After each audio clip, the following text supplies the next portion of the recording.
Bonsoir, une nouvelle fois l'actualité hors studio, histoire de montrer que les équipes de Téléson travaillent de tout temps. Trêve de plaisanterie, l'actualité, elle concerne une nouvelle fois l'école avec quelques chiffres. C'est confirmé par la direction académique. Le département a bénéficié de 31 ouvertures de classes pour 18 fermetures dans les écoles maternelles et élémentaires. La dernière ouverture, elle a été décidée hier soir seulement. Nous vous en parlions quelques heures plus tôt. Elle concerne René Descartes à Viry-Châtillon, où élus, parents d'élèves, enseignants s'étaient fortement mobilisés jusqu'à hier matin d'ailleurs. Mais de Viry-Châtillon, eh bien, je vous propose de vous rendre à Mennecy et très exactement à l'école de la Verville. Après 40 années de service, l'établissement va être totalement détruit, mais reconstruit grâce à un mode de financement en partenariat public et privé. En Essonne, il s'agit de la première école édifiée grâce à ce mode de paiement. Les explications de Claire Colombel. L'entreprise privée Vinci a 14 mois pour démolir et reconstruire cette école. Après les travaux, la structure sera agrandie de 600 mètres carrés et pourra accueillir 2 classes supplémentaires, soit 17 au total. Après avoir, avec les fonds publics, restauré les 4 autres écoles de la ville, le maire a choisi cette fois-ci un partenariat public-privé.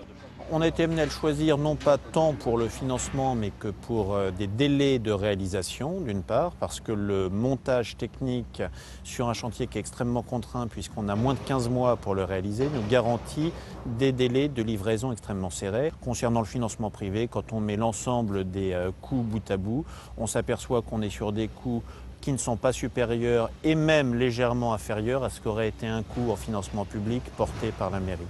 À partir de mi-avril, cette école provisoire a été installée sur le parking du centre commercial de la Verville. 4 bâtiments, 2 réservés aux primaires, 1 aux maternelles et 1 pour la restauration, peuvent accueillir les 400 élèves actuellement scolarisés. Pour réaliser les travaux, l'utilisation d'un PPP ne fait pas l'unanimité. Ce qui a été choisi, qui est un non-sens et incompréhensible, c'est faire ce PPP qui va coûter au moins 23 millions d'euros à la commune, qui nous engage pour 18 ans, qui va nous faire restituer un bien dans 18 ans, on ne sait pas dans quel état. Et juste à côté, on a l'exemple de l'hôpital sud-francilien. Du côté des parents ou des enseignants, le financement importe peu. Le confort et les conditions de travail des élèves et du personnel sont plus importants à leurs yeux. Prochainement, l'école Paul Langevin, située dans le quartier Montconseil à Corbeil-Essonnes, devrait être construite également avec un PPP. Au chapitre politique, à noter ce soir la visite d'Hervé Morin en Essonne et très exactement à Jean-Vry, le président du nouveau centre, qui ne se rend donc pas dans une salle, mais qui a préféré une grange donc de cette ville dont le maire Christian Schöttl est le numéro 2 de la fédération dans le département.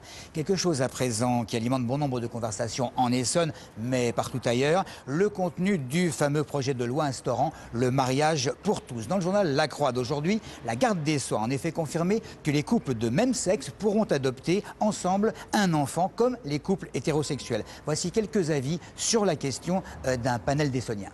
2 personnes du même sexe peuvent facilement élever un enfant, que ce soit 2 hommes ou 2 femmes. Enfin, je vois pas de problème à ça. Moi je suis plutôt pour, dans la mesure où si ça peut faire un enfant supplémentaire heureux dans un couple qui marche, il n'y a pas de... J'ai pas de souci avec ça. C'est tout simplement pour respecter les lois de la nature depuis que la nature existe, tout simplement. On veut faire des choses de façon tout à fait artificielle, intellectuelle, et avec tous les arguments qu'on veut maintenant, et moi ça ne me convainc pas du tout. Enfin, il n'y a pas de raison autre qu'idéologique d'être contre, et éventuellement j'assume complètement le fait d'être idéologiquement pour. Il y a plein de couples homosexuels qui sont parfaitement capables d'élever des enfants aussi bien que des couples hétéros.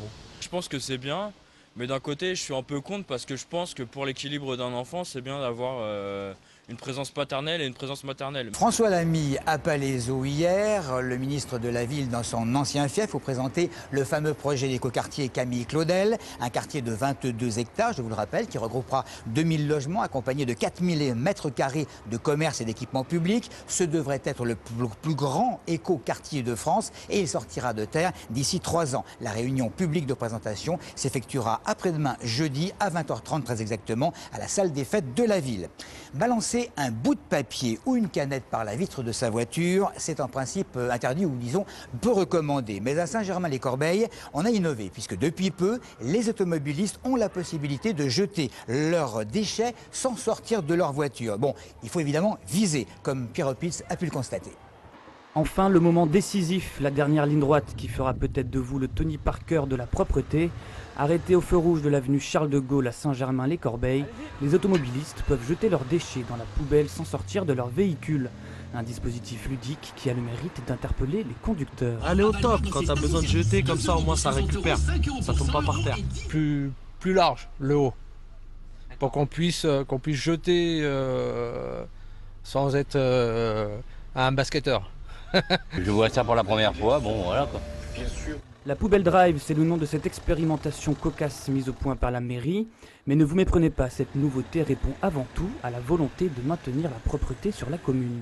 Apparemment, ça se présente d'une manière intéressante. Les gens l'utilisent. La preuve, vous avez pu voir qu'il y a un certain nombre de déchets à l'intérieur. Maintenant, il faut regarder sur le plan technique si on doit modifier un peu sa position par rapport à la route.